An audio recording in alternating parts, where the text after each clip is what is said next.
अंबेडकर को फॉलो करेगा वो कोट पैंट और टाई में हो जाएगा।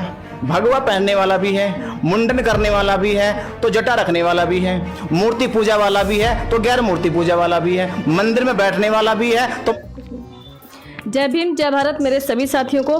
और आज मैं आई हूँ द्वारका में। तो मैंने भंते जी से मेरी बात हुई थी, भंते वीणाचार्य जी, तो मैंने मुलाकात के लिए बोला था और मैं स्पेशली बहुत ज़्यादा खुश हूँ कि भंते जी ने मुझे टाइम दिया मिलने का। आइए बात करते हैं भंते जी से। हाँ भंते जी, आप सभी दर्शकों का बहुत बहुत धन्यवाद, साधुवाद। और खुशी तब अच्छी होती है जब हम लोग एक विचारधारा पे होते हैं और एक विचारधारा पे काम करते हैं और समाज को भी प्रेरित करते हैं कि हम एक ही विचारधारा पे आए, तो हमारी खुशी जो है 10 गुनी हो जाती है। वैसे तो इंसान कहीं ना कहीं अपनी निजी ज़िंदगी में खुश हो जाता है, पर जैसे महापुरुषों ने अपनी खुशी को समाज के साथ बांटा है, उनके साथ शेयर किया है, तो उनकी खुशी बहुत 10 गुना हो जाती है। क्योंकि बाबा साहब ने भी कहा था कि निजी ज़िंदगी तो कोई भी हो, मामूली आदमी जी लेता है, पर जब व्यक्ति समाज के लिए जीता है तो उसकी खुशी भी और उसका जीवन भी महान हो जाता है। तो मैं तो ये कहूँगा कि हम अपनी खुशियों को समाज के साथ बांटें। मैंने एक्चुअल में एक वीडियो देखी थी जो अभी हाल ही में एक सीरीज़ आई थी, उसमें कई एपिसोड हैं वैसे तो, लेकिन एक उसका एपिसोड था धम्मम के नाम से, जिसमें एक लड़की होती है वो बुद्ध की प्रतिमा पर चढ़ के फ्लाई करती है, मतलब कि उड़ने का एक मतलब स्टेप दिखाती है, जैसे फ्लाइंग करते हैं, उड़ती हैं जैसे चिड़ियाँ उड़ती हैं आसमान में, इस तरह से। तो बहुत सारे लोगों को इस पर आपत्ति हुई थी, लेकिन भंते वीणाचार्य जी का मैंने वीडियो देखा, इनका स्टेटमेंट देखा तो मुझे काफ़ी अच्छा लगा और उस पर मैं दोबारा से बात करना चाहती हूँ। आपको बुरा नहीं लगा भंते जी? नहीं, मुझे बुरा क्यों लगेगा? जिसने बुद्ध को जान लिया तो उसे तो बुरा ही नहीं लग सकता। हाँ, जिसने बुद्ध को नहीं जाना तो उनको शायद बुरा लगे, क्योंकि बुद्ध के अस्तित्व को समझना या बुद्धत्व को समझना एक अपनी बहुत बड़ी परख है। शास्त्रों को मात्र पढ़ लेना, साहित्य को पढ़ लेना बुद्ध को नहीं समझा जा सकता जब तक मनुष्य स्वयं को नहीं पढ़ेगा, खुद को नहीं समझेगा। जैसे उसी फिल्म के उस एक सीन को लेके एक कहानी मुझे याद आती है। एक कहानी है, भारत के एक बहुत श्रेष्ठ भिक्षु हुए और उनको निमंत्रण मिला जापान से। जापान के लोगों ने कहा कि आपने भारत के अंदर धम्म को फैलाया है और भारत के लोग आपसे धम्म को पाकर बड़े धन्य हो गए, तो कृपया करके आप जापान में भी आए। वह बौद्ध भिक्षु जापान चले गए। तो जापान में गए तो वहाँ की एक बड़ी खासियत है कि वहाँ आज से 100 साल पहले या 50 साल पहले या कुछ आज भी लोग लकड़ियों के बुद्ध विहार बनाते और मकान बनाते हैं, क्योंकि उसका वहाँ का भौगोलिक कारण है, क्योंकि वहाँ भूकंप ज़्यादा आते हैं। तो जिस बुद्ध विहार में ठहराया गया वो लकड़ी का बना बुद्ध विहार था। उसी बुद्ध विहार में बुद्ध की एक प्रतिमा थी, वो भी लकड़ी की बनी हुई थी। सर्दी का मौसम था बहुत ज़्यादा, इतनी सर्दी थी कि माने टेम्परेचर -1 के पास जा रहा था। जब शाम को बौद्ध भिक्षु आराम करने लगे तो उनको ठंड लगी, और जब ठंड लगी तो उनके पास ऐसा कोई कपड़ा नहीं था कि जिससे वह अपने आप को बचा सके। तो उनके मन में एक विचार आया कि क्यों ना मैं अगर ये बुद्ध की मूर्ति जो बनी हुई है लकड़ी की, उसी को तोड़कर अगर जला लूँ तो मैं सेक सकता हूँ और मैं अपनी जान बचा सकता हूँ। और उसे जलाने का पीछे एक और लॉजिक था, क्योंकि जापान के अंदर बुद्धिज्म जो था वो पूरी तरह से प्रतिमा के पीछे था, यानी प्रतिमा को ही वो धर्म मानता था, प्रतिमा को ही उन्होंने धर्म का केंद्र बना रखा था। तो भिक्षु के दिमाग में ये भी आया कि हो सकता है मैं इसके माध्यम से समाज को संदेश भी दे दूं। तो उन्होंने वही किया और बुद्ध की प्रतिमा को तोड़ा और उसे जला दिया। जलाने के बाद तपते रहे, ऐसे सुबेरा हो गया। तो लोग जैसे ही सुबह बुद्ध विहार की ओर आए दौड़कर, तो देखा कि पूरे बुद्ध विहार से धुआं आ रहा था। लोग घबरा गए, कहीं बुद्ध विहार में आग तो नहीं लग गई है, तो भंते जो उसके अंदर थे वो मर ना गए हो। तो लोगों ने जल्दीबाजी में गेट खोला और गेट खोलकर देखा तो सब लोग चौंके रह गए। सब चौंक के ऐसे बोले कि उनको दिमाग में ये कुछ सूझ नहीं रहा था अब क्या करे, क्योंकि भंते जी आराम से बैठे थे, अगर बुद्ध की मूर्ति वहाँ दिखाई नहीं दे रही थी। तो कुछ लोगों की नज़र पड़ी कि बुद्ध की मूर्ति जो है उन्होंने तोड़ दी है, काट दी है और उसको जला दिया है। लोग एकदम आग बबूला हो गए, गुस्से में हो गए, एकदम दौड़कर वापस घर में जाते और लाठी डंडा लेकर आते। कह लगे ये भंते तो पागल लगा, इसको तो मारेगा भाई, इन्होंने तो धर्म भ्रष्ट कर दिया, इन्होंने तो बुद्ध को ही जला डाला। सब लोग गुस्से में आए और गुस्से में आके उन्होंने भंते जी को बाहर बुलाया और भंते जी कहा कि अब आपको तो मृत्युदंड मिलेगा, क्योंकि आपने तो बुद्ध को जला दिया है, आपने बुद्ध की मतलब कि उसके बुद्ध के अस्तित्व को जला दिया है। अब भंते ने कहा भाई ऐसा तो मैंने कोई बड़ा अपराध नहीं किया है, ये बात राजा के पास गई, राजा ने पंचायत बुलाई और पंचायत में पूरी समाज की बात सुनी। तो समाज बार बार रट लगा रहा था, जैसे अभी सीन पर रट लगा रहा था कि उसने गलत करा गलत करा गलत करा, ऐसे ही पूरा समाज रट लगा रहा था कि भंते जी ने बुद्ध को जला दिया, भंते जी ने बुद्ध को जला दिया, भंते जी ने बुद्ध को जला दिया। अब राजा ने उस पक्ष की तो बात सुनी। अब राजा ने जो है भंते जी से भी कहा कि आप भी अपना पक्ष रखो। तो भंते जी ने कहा कि मेरा पक्ष तो इनकी अज्ञानता से परे है, इनकी अज्ञानता से परे है, मेरा पक्ष इनकी अज्ञानता में है ही नहीं बिल्कुल, क्योंकि ये बार बार कह रहे मैंने बुद्ध को जला दिया। तो क्या इनमें से कोई ये व्यक्ति सिद्ध कर सकता है कि बुद्ध कहाँ है? क्या कोई सिद्ध करेगा बुद्ध कहाँ है? अगर लकड़ी की उस प्रतिमा में बुद्ध थे तो फिर तो जितनी प्रतिमा बनेगी सब में बुद्ध है। फिर इस पे इतना ये हाउल्ला क्यों कर रहे? अभी बुलाओ किसी लकड़ी के कारीगर को, लकड़ी कटवाओ, बुद्ध बनवा दो, एक नहीं 10 बनवा दो, 100 बुद्ध बनवा दो। भाई एक जलाया तो लो मैं लकड़ी ला के मैं स्वयं दे दूंगा, अगर बुद्ध लकड़ी में ही थे तो लकड़ी मेरे से ले जाओ और 10 बुद्ध बनवा लो, फिर तो संतुष्टि हो जाएगी ना। उन्होंने कहा कि नहीं, बुद्ध लकड़ी में तो नहीं है। उन्होंने कहा फिर बुद्ध कहाँ है? कहने बुद्ध तो हमारी सोच में है। फिर वहीं से एक व्यक्ति ने विद्वान बोल भी गया कि बुद्ध तो हमारी सोच में है। बोले सोच में, और सोच किस में है? कहले इंसानों में है। तो मैं कौन हूं? भंते जी ने कहा मैं कौन हूं? कहले आप इंसान है। तो जब मैं इंसान हूं और धम्म का पालन करता हूं, धम्म सिखाता हूं, तो बुद्ध मेरे में होगी? बोले जी आप में होगी। तो भंते जी ने कहा कि मुझे रात के 12 बजे 1 बजे ठंड लगी थी और बुद्ध मेरे अंदर थे। अब मुझे चिंता सताने लगी कि मुझे बुद्ध को बचाना है, और बुद्ध को बचाने के पास मेरा कोई विकल्प है नहीं था। तो मैंने सोचा जो लकड़ी की जो प्रतिमा बनी हुई है मैं इसी को जला लेता हूँ और सेक लेता हूँ, और सेकूंगा तो मुझे कम से कम मुझे उस सर्दी से सुरक्षा मिल जाएगी। बस मैं सीखता रहा और मैंने बुद्ध को मेरे अंदर था, मैंने बचा लिया। तो आज क्या है, लोग वही कर रहा है कि जो लकड़ी के बुद्ध थे आज यहाँ पत्थर के बुद्ध बना दिए। तो आज पत्थर के बुद्ध पे कह रहे हैं कि वो लड़की जो है पत्थर के बुद्ध पे चढ़ गई और बुद्ध को अपमानित कर रही है, वो अपमान कर रही है। तो उनकी सोच में जो बुद्ध है ना वो पत्थर के, अभी तक वो मनुष्य के अंदर बुद्ध पहुंचा ही नहीं पाए अब तक। बुद्ध ने तो इंसानों के अंदर बुद्ध स्थापित करा है और हम बुद्ध को स्थापित कर रहे पत्थरों में और लकड़ी की मूर्तियों में। ये इतना अंतर पड़ गया। तो इस तरह के बुद्ध मानने वाले लोग या ऐसी तरह के बुद्ध के पीछे चलने वाले लोग हमेशा अपने जीवन को, वो कहते हैं कि हिंदू के यहाँ कथा है कि वो नरक को जा रहा है, या मुस्लिम कहते हैं कि ये तो जहन्नुम में जा रहा है। तो मैं कहूंगा कि ये उन्हीं सबसे मैं अलंकित करूंगा ने कि लोग बुद्ध की ओर नहीं जा रहे, ये उसी रास्ते पे जा रहे, क्योंकि बुद्ध तो मनुष्य के अंदर लगा। हर हाल में मैं कहता हूं कि हर हाल में कुछ भी चीज नष्ट हो जाए, कुछ भी चीज हमें खत्म करनी पड़े, पर हर हाल में इंसान को बचाना चाहिए। कुछ इस पूरी सृष्टि का अगर इकलौता कोई निर्माता है वो इंसान के रूप में है। इंसान बच जाएगा तो हम सृष्टि को फिर दोबारा बना सकते हैं, खूब अच्छा बना सकते हैं। जितनी भी मूर्तियां उसको बनाने वाला इंसान है, चाहे लकड़ी को चाहे पत्थर की हो, कैसी भी मूर्ति बनाओ इंसान ही तो बनाएगा। तो हमें अपने बुद्ध को कहाँ खोजना? हमें इंसानों में खोजना है। हमें बुद्ध को पत्थर की मूर्ति या लकड़ी की मूर्ति में नहीं खोजना। तो मेरा उनसे यही कहना है कि जो लोगों ने ऐतराज करा है तो शायद वही बुद्ध तक पहुंचे नहीं है, वो पत्थर की मूर्ति में बुद्ध ढूंढ रहे हैं। तो उनको बुद्ध अभी वहां मिल गया तो ठीक है, नहीं मिला तो फिर अब जब भटक के आ जाएंगे वापस। अच्छा, अभी मैंने रिसेंटली में आपकी एक पोस्ट देखी थी जो आपने ओशो को लेकर के पोस्ट की थी, ठीक है ना। मोस्टली मैंने देखा है कि भंते लोग जो होते हैं वो सिर्फ बुद्धिज्म का ही प्रचार करते हैं, लेकिन आप मतलब उनकी विचारधारा से भी एग्री करते हैं। तो आप उनकी विचारधारा से कैसे इम्प्रेस हैं, ओशो की विचारधारा से? ओशो से कौन इम्प्रेस नहीं है भाई? मैं नहीं, पूरी दुनिया इम्प्रेस है उनसे। तो अमेरिका प्रेसिडेंट ही इम्प्रेस हो गया था, वो बेचारा भागा भागा ओशो के पास आया है ना। और मैं तो ये कहूँगा भारत में अगर बुद्ध के बाद किसी ने बुद्धत्व को समझा है भारत में, या तो मैं क्या होता हूँ, हमारे आज से 2500 साल पहले भारत में 2 महापुरुष पैदा हुए जिनकी वजह से इस भारत को विश्व गुरु कहा गया, या जिसकी वजह से भारत को आध्यात्मिक रूप का जो खिताब मिला है, नाम मिला है। इस पे एक मोहर लग गई कि इस पूरी दुनिया के अंदर, इस पूरे यूनिवर्स के अंदर अगर कहीं आध्यात्मिकता है वो भारत की धरती पे है। और भारत की धरती पे 2 ऐसे चेहरे थे जिनका नाम महावीर और बुद्ध था। यानी मैंने कल पोस्ट डाली थी, भारत के 2 वीर, बुद्ध और महावीर। तो ये भारत के 2 ऐसे वीर हुए जिन्होंने इस भारत को आध्यात्मिक और धर्म का सही लोगों को मायने समझा दिए। और ये उसके बाद फिर 2500 साल के बाद अगर इस भारत में फिर कोई पैदा हुआ तो वो ओशो नाम का व्यक्ति हुआ, जिसने लेके 1960 से 1990 के दशक तक पूरे भारत ही नहीं, मैंने कहा पूरी दुनिया के अंदर अपना डंका बजा दिया। जहां पूरे इस्लाम के लोग, ईसाई के लोग उनके खिलाफ खड़े हो गए, बड़ी बड़ी धर्म संसदें खिलाफ हो गई, बड़े बड़े राजनीतिक लोग खिलाफ हो गए।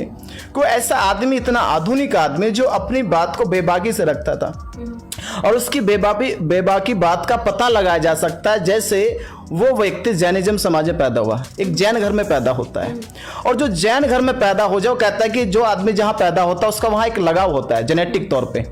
जैसे एक बच्चे का माता पिता से लगाव होता है, फिर उसका अपनी जाति से लगाव होता है, फिर उसका अपने धर्म से लगाव होता है। अगर हम बात ओशो की करें, ओशो जैन परिवार में पैदा हुआ, पर जब उसको ज्ञान हुआ, जब उसको अनुभव हुआ, उसने सबसे पहला बार जैन पे करा उस पाखंड पे ही करा जिस पाखंड को जैनिज्म के लोग 2500 साल पुराने पाखंड को आज भी ढो रहे थे। वो कहते हैं, ओशो कहते थे जैन मुनियों से, अरे भाई जो जरूरत है उस समय 25 साल पहले की थी, आज नहीं है, तुम आज कंधों पे क्यों ढो रहे हो? आज तो बदलाव लाओ, कुछ तो परिवर्तन करो। तुम महावीर को क्यों इतना छोटा बना रहे हो, क्यों उतना पुराना बना रहे हो महावीर को? जो महावीर 2500 साल पहले कहा, तो उसने कहा कि 25 साल के बाद भी तो दुनिया बदलेगी, 2500 साल पहले के बाद भी तो ज्ञान जनरेट होगा। वो जनरेट ज्ञान हमने जो अब तक किया है 2500 साल के अंतराल में, वो दिखाई नहीं दे रहा है। इसलिए ओशो ने जैनी होने के बाद भी जैनिज्म पर प्रहार किया। तो जब वो अपने अंदर के बुराई को भी बता सकता है, तो फिर किसी और को तो छोड़ेगा नहीं। तो उसने भारत को एक आधुनिक ज्ञान दिया है। और उसने तो बाबा साहब अम्बेडकर और गांधी के विषय में बोला था, जो अम्बेडकरवादी और जो बुद्धिस्ट लोग कहते हैं कि ओशो ठीक नहीं है, तो उनको तो ये थोड़ा ये जानकारी कर लेनी चाहिए कि ओशो ने बाबा साहब को लिए कितना अच्छा स्टेटमेंट दे रखा है। वो स्टेटमेंट उनको पढ़ना चाहिए। और जो चमार जाति उनको भी लेकर अच्छा स्टेटमेंट दिया। उसने तो कहा कि भारत की जो चमार है वही बौद्ध है, और इन चमारों को तो किसी मंदिर में जाना भी नहीं चाहिए ना। तो आपने सुना है कि जब वो इतनी खरी बात बोल रहा है और कहता है कि गांधी को जो फॉलो करेगा, जो गांधी को फॉलो करेगा वो धोती और कुर्ता लंगोटी में रह जाएगा, और जो अंबेडकर को फॉलो करेगा वो कोट पैंट और टाई में हो जाएगा। तो ओशो ने कहा कि आज की जरूरत क्या है? आज की जरूरत अंबेडकर है, गांधी नहीं है। तो जो अपनी बातों को इतनी बेबाकी से रख सकता है, वो तो इस देश के लिए आइकन हो सकता है, आइडियल हो सकता है। बस दुर्भाग्य इतना है कि ओशो क्या कहे एक आजाद प्राणी था, और भारत के लोग आजाद होना नहीं चाहते। ये चाहते हैं कोई ने गुलाम बनाए, जो गुलाम बनाएगा वो धर्म बड़ा है, वही धर्म गुरु बड़ा है। जो उन्हें आजाद करे वो उनको पछता नहीं है, क्योंकि आजादी कहते हैं, कबीर ने कहा आजादी उसको नसीब होती है जो सुरमा होता है, जो बिरला होता है। कबीर साहब कहते हैं एक बात कि भाई जन्म हुआ मेरा जग हंसा मैं रोया। तो वो इसलिए कहा उन्होंने कि जब जन्म मेरा हो तो लोग हंस रहे थे और मैं रो रहा था, पर कुछ ऐसी करनी कर चलो मैं हंसू जग रोए सारा। जब तक आपके जीवन में ऐसा सिद्धांत ना आ जाए कि लोग आपके आने के बाद आपकी कमी को महसूस करें कि भाई व्यक्ति आया था और वो चला गया। पर आज लोगों का क्या परंपरागत चल रहे लोग, रूढ़िवादी है, इसलिए ओशो जैसे लोग ये समझ नहीं पा रहे। ओशो इस देश की शान है, पहचान है। अमेरिका जैसे, मैं कहता हूँ कि अमेरिका आज जाकर विश्व की ताकत बना हुआ है, शक्ति बना हुआ है। ओशो ने अमेरिका के अंदर जाके अपना झंडा गाड़ दिया। ओशो ने जाके अमेरिका के अंदर अपने नाम से रजनीशपुरम बना दिया, एक शहर बसा दिया, और उस शहर के अंदर उतनी आधुनिकता लेकर आए कि अमेरिका का प्रेसिडेंट खुद स्वयं चलकर ओशो के पास आया और हाथ जोड़े, पर नमन करा और कहा कि ये कम बंद कर दो, मेरे पर राजनीतिक दबाव है, मेरे पर ईसाईयत के लोग दबाव बना रहे हैं। ओशो को वहां से जाना पड़ा, और वहीं से उनकी मौत का जो है सिलसिला शुरू हुआ है। पर हम ये कहें कि फिर भी ओशो भारत के दूसरे बुद्ध के स्वरूप में है।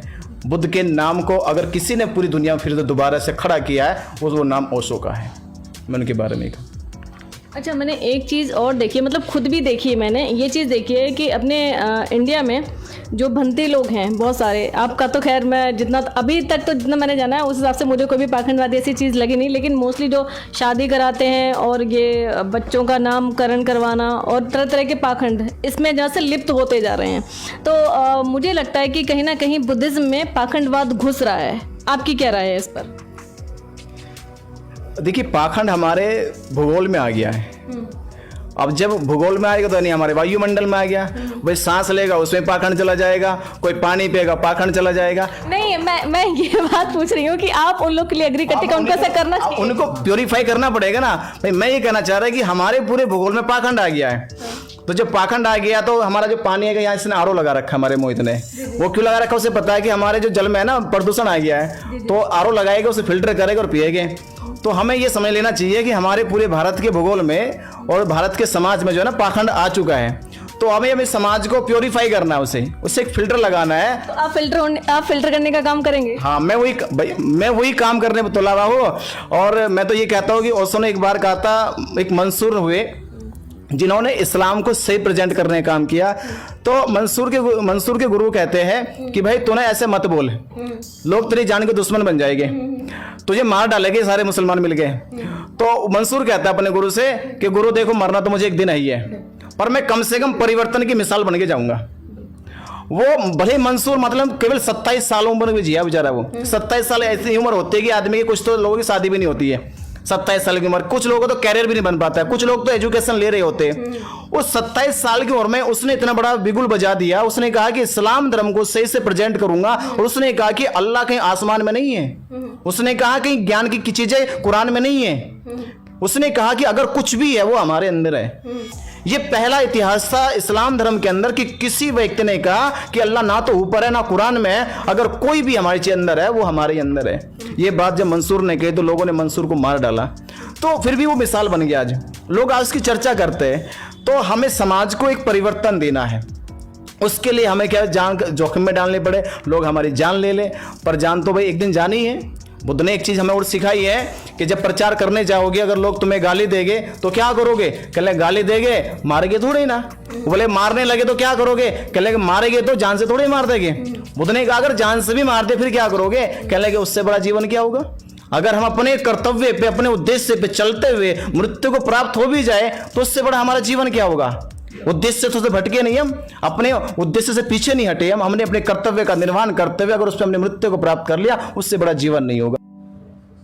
तो वही हम चाहते हैं कि हमारा देश के अंदर जिस तरह से पाखंड बढ़ता जा रहा है, और खास तौर पे बुद्धिज्म को लेकर हम बात कर रहे हैं कि बुद्धिज्म जहां कहते थे वैज्ञानिक धर्म है, परिवर्तन का धर्म है, सैद्धांतिक धर्म है, तो आज अगर कोट पैंट वाला भी है, भगवा पहनने वाला भी है, मुंडन करने वाला भी है, तो जटा रखने वाला भी है, मूर्ति पूजा वाला भी है, तो गैर मूर्ति पूजा वाला भी है, मंदिर में बैठने वाला भी है, तो मंच लगा के बैठने वाला भी है। तो यानी उनके यहाँ धर्मों गुरुओं की इतनी वैरायटी है कि जैसा भी कोई चाहिए, जैसा गुरु जिसको वैसा गुरु ले जाओ। उनके यहाँ केवल पूजा पाठ कराने वाला धर्म गुरु नहीं है, उनके यहाँ मोटिवेट करने वाला भी धर्म गुरु है, उनके यहाँ शास्त्रों को पढ़ने वाला भी धर्म गुरु है, उनके यहाँ वेदांत को पढ़ने वाला भी धर्म गुरु है। हमारे यहाँ तो एक ही परिपाटी चल रहा भैया, एक ही तरह के परिपाटी में लगे रहो।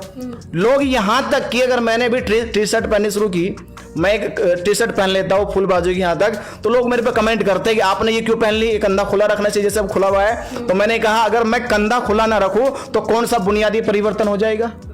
मेरी नैतिकता चली जाएगी, मेरा सील चला जाएगा, मेरा ज्ञान चला जाएगा। आप ऐसी चीज बताओ कि जो बुनियादी परिवर्तन हो जाएगा। क्या मैं अगर मैं यहां से टी शर्ट पहन के प्रवचन नहीं दे सकता क्या? मैं लोगों को धम्म नहीं सिखा सकता क्या? क्या मैं नैतिकता का पालन नहीं कर सकता क्या? क्या मैं सत्य नहीं बोल सकता क्या? जब मेरे में कोई ऐसा परिवर्तन ही नहीं होता है, मैं जैसा टी शर्ट पहनने से पहले था वैसा टी शर्ट पहनने के बाद भी होता हूं, तो इसमें कोई परिवर्तन ही नहीं हुआ, तो फिर हम इसके ऊपर आडंबर क्यों लाए? आज एक सवाल और खड़ा होता है, भिक्षा पात्र रखना। अभी कई सारे भिक्खु मेरे से कहते हैं तुम भिक्षा पात्र लेकर क्यों नहीं चलते हो? मैंने कहा जब लोगों के यहाँ पात्र में खाना मिल जाता तो मैं लेकर क्यों घूमूं? उन्हें कहा नहीं तो हमारी परंपरा है, यो तो सिद्धांत आगा। मगर तुमसे बड़ा सिद्धांत तो जैन ही होगा फिर तो। बेचारे टेंशन ही नहीं की, वो हाथ पे लेकर खा लेते हैं। सही बात है भाई, तुमसे बढ़िया तो वही है ना जैनी, तुमसे ज्यादा त्याग कर रहे। हम तो पात्र को लेकर चलेंगे, फिर उसमें खाना खाएंगे, फिर उसे साफ करेंगे, उसकी टेंशन बनी रहेगी। जैनी बढ़िया बेचारे ऐसे जाते बिना पात्र के, हाथ पे ले लेते, हाथ को खा लेते, फिर हाथ धो लेते, टेंशन फ्री। तो हमसे ज्यादा त्याग तो फिर जैनियों का। तो ये सारे जो सिद्धांत है ये हमें समय के साथ बदलने पड़ेंगे, हमें सरलता लानी पड़ेगी। जब तक कोई भी सिद्धांत, कोई भी धर्म या कोई भी विचार फ्लेक्सिबल नहीं होने का, तब तक समाज में व्यापक रूप से फैल नहीं सकता। आप जिस चीज के अंदर भी कठोरता लेकर आओगे वो जड़ जाएगा, एकदम कठोरता लाओ बस जड़ जाएगा। जैसे बर्फ है समझ लो, आप पानी का बर्फ बना दो, वो एक आयतन ले लेगा, बस एक ही आकार लेगा, उसके आकार को बढ़ाया नहीं जा सकता जब तक वह बर्फ पानी ना बन जाए। और जैसे पानी बनना शुरू हो जाएगा वो आकार लेता चला जाएगा, यानी फैल सकता है। तो ये सिद्धांत बुद्ध ने हमें दिया है कि आप फ्लेक्सिबल बनो, लचीले हो जाओ, तो आप जल्दी आकार बढ़ा सकते हो। पर आज के लोगों में देखा जाए, जो आज के बुद्धिस्ट है या बौद्ध भिक्षु है, वो लचीले कम, कठोर ज्यादा है। वो इतने कठोर हो चुके हैं कि तुम ये नहीं करते, तुम वो नहीं करते, तुम वो नहीं करते। एक बड़ी हास्यपद बात है कि ये लोग मतलब ब्राह्मणों के लाल धागे को तो पाखंड बताते हैं कि भैया उसका धागा नहीं बंधवाना, उसमें पाखंड है, और अपना बस रंग बदल दिया सफेद और धागा बांधा करे पुण्य का। यानी इनके रंग बदलने में ही पूरा का पूरा तंत्र बदल जाता है। और रोज सभी भिक्षु सफेद धागा बांधे जा रहे और कह रहे कि हम रक्षा सूत्र बांध रहे, और जब वो बांधता तब उसकी बुराई करते थे। तो ये हमारा पाखंड है, और इस पाखंड को मिटाना, इस पाखंड को खत्म करना हमारा उद्देश्य होना चाहिए। और मैं कह रहा हूं कि जो भी भिक्षु बन रहा है या जो भी धर्म का काम कर रहा है वो निष्पक्ष काम करे, वो पक्षपाती ना करे, ना विपक्षपाती करे। बुद्ध ने कहा धर्म किसी का ना तो कोई इसका मालिक है, ना किसी की बपोती है। धर्म तो प्रकृति का केंद्र है, जैसे प्रकृति का कोई मालिक नहीं हो सकता, वो सबके लिए खुली हुई है, वैसे धर्म भी सभी के लिए खुला हुआ है। चाहे अब हिंदू ले जाए, चाहे मुसलमान ले जाए, चाहे ईसाई ले जाए, चाहे जैन ले जाए, चाहे बौद्ध ले जाए, सबको सिखाओ। कल्याण का मार्ग है, तुम इसे संप्रदाय बनाने पे क्यों तुले हुए हो? वो कहता मुसलमान मेरी पहचान ये है, हिंदू कहता मेरी पहचान ये है, ईसाई कह रहा मेरी पहचान ये है, तो बौद्ध भी कहने लगे हमारी पहचान ये है। तो ये धर्म कहां रह गया? ये तो एक लिमिटेड कंपनी बना ली हमने कि भैया तुम्हारी कंपनी का लोगो ये है, मेरी कंपनी का लोगो ये है, और मेरी का ये है, बस। तो लिमिटेड कंपनी बनती जा रही। भाई धम पे कोई तो ना लोगो होना चाहिए, ना धम पे कोई सर्किल बनाना चाहिए, ना धम पे कोई मोहर लगाना चाहिए। धम तो नैतिकता है, उसको सिखाते जाओ, जिसका कल्याण होगा होगा, जिसका नहीं होगा नहीं होगा। तो मैं तो ये मानता हूं कि हमें धम को व्यापक रखना चाहिए, आजाद रखना चाहिए। प्रत्येक व्यक्ति के लिए खुले आजाद विचार दो, बस। कल्याण सभी का होगा, सबके लिए धम है। यही बात ओशो ने कहा, इसलिए मैं उसको लाइक करता हूं। अच्छा, मेरा आपसे आखिरी सवाल यह है कि आप लोगों को क्या मैसेज देना चाहते हैं अपने हिसाब से, कि मतलब क्या क्या चेंजेस होना चाहिए या नहीं होना चाहिए बुद्धिज्म में? देखिए, मैं मुख्य चेंजेस जो चाहता हूँ, धम्म में 3 तरह के सिद्धांत होते हैं या 3 तरह के विचार होते हैं। जैसे एक तो हम कहते हैं व्यवहारिक बातें, पहली चीज है व्यवहारिक बातें, दूसरी होती है सैद्धांतिक बातें, और तीसरी जो सबसे ऊंची होती है उसे कहते हैं अनुभव की बातें। मैं इन 2 चीजों में तीन शब्दों को 2 जगह लाता हूं, बस। हाँ, अगर परिवर्तन कर सकते हैं, हमें सैद्धांतिक बातों से थोड़ा पीछे हटना पड़ेगा। हम जहां सैद्धांतिक बातों पे अड़े हुए हैं वहां से हटना पड़ेगा, क्योंकि जीवन का मौलिक जो परिवर्तन होता है वो अनुभव में या व्यवहारिकता में होता है। समाज क्यों पिछड़ता जा रहा है? क्योंकि हमने धर्म को व्यवहारिक नहीं बनाया है, केवल सिद्धांत का रूप दिया जा रहा। कि सिद्धांत क्या होता है? जब उसे हम केवल पढ़ते हैं या सुनते हैं, व्यवहार से उसका कोई लेना देना नहीं। सैद्धांतिक बातें सुनने में, पढ़ने में तो अच्छी लगेगी, बहुत अच्छी बातें बोली, बहुत बढ़िया बातें बोली है, पर व्यवहार में उसका कोई आचरण नहीं करता। अनुभव क्या है? अनुभव का मैं इसलिए कहता हूं कि जो भी चीज आप बोलो पहले उसका अनुभव करो। यह दवा मत ठोको कि वो त्रिपिटक में लिखी है, वो विनय पिटक में लिखी है, वो औधिधम पिटक में लिखी है, या वो सुत्त पिटक में लिखी है। यह दावा करना बंद कर दो, अनुभव से बोलो। जो तुम्हें अनुभव हो जाए वही बोल दो, क्योंकि असली बुद्ध तो अनुभव में हैगा। बुद्ध का अंतिम उपदेश भी यही कहता है, स्वयं का अनुभव कर लो। तुम वो सारा सिद्धांत छोड़ दो, वो सारे के सारे साहित्य छोड़ दो, पर तुम अपने अनुभव में आ जाओ। तो मैं ये कहता हूं, अनुभव से बोलो और व्यवहारिक बातें बोलो। जिस दिन धम्म ने अनुभव से और व्यवहारिक बातें बोलनी शुरू कर दी, मैं कहता हूं कि भारत में जहां हम शेड्यूल कास्ट के पीछे भाग रहे ना, ये शेड्यूल कास्ट पूरा ओबीसी, पूरा जनरल, पूरी दुनिया के लोग इसी धम्म में आ जाएंगे जिस दिन अनुभव से व्यवहारिक बातें बोलेंगे। ये सिद्धांतिक बातें हटा दो, साहित्यों की बातें हटा दो, वो केवल पढ़ने में और देखने में अच्छी लगेगी, वो जीवन जीने में अच्छी नहीं लगेगी। तो मेरा संदेश ये है समाज को और सभी लोगों को कि अगर वो धम्म का वास्तव में काम कर रहे हैं तो वो अनुभव से व्यवहारिक बातें बोले। बस इन 2 शब्दों में ही हमारे जीवन का परिवर्तन छिपा हुआ। ये थे हमारे साथ भंते वीणाचार्य जी, और इनकी बात सब लोग सुनिए, समझिए कि असल में बुद्धिज़्म है क्या। क्योंकि हम लोग जिसको फॉलो कर रहे हैं वो आज की डेट में एक पाखंड का रूप ले चुका है। मतलब हम पुरानी विचारधारा पर चल रहे हैं। वर्तमान के हिसाब से देखो, विचारधारा चेंज भी हो सकती है। आपके हिसाब से इसका क्या मीनिंग होता है, किस तरह से आप इसको फ्लेक्सिबल, मतलब जैसे सर ने बताया अभी, किस तरह से हम इसको प्रेजेंट कर सकते हैं, मतलब अपने विचारों में। जैसे हम स्कूल में जाते हैं, स्कूल में कोई भी चैप्टर पढ़ते हैं, तो हम उसका आंसर जब पूछा जाता है टीचर के द्वारा कि भाई अपने शब्दों में इसका आंसर दें, उसका मतलब उत्तर दें, तो हम अपने हिसाब से भी उसको प्रेजेंट कर सकते हैं। ज़रूरी नहीं कि पुरानी बातें ही रिपीट करें, उनको गोल गोल घुमाएं, नहीं, हम अपने हिसाब से भी उसका अर्थ बता सकते हैं लोगों को और मोटिवेट कर सकते हैं। जय भीम, जय भारत।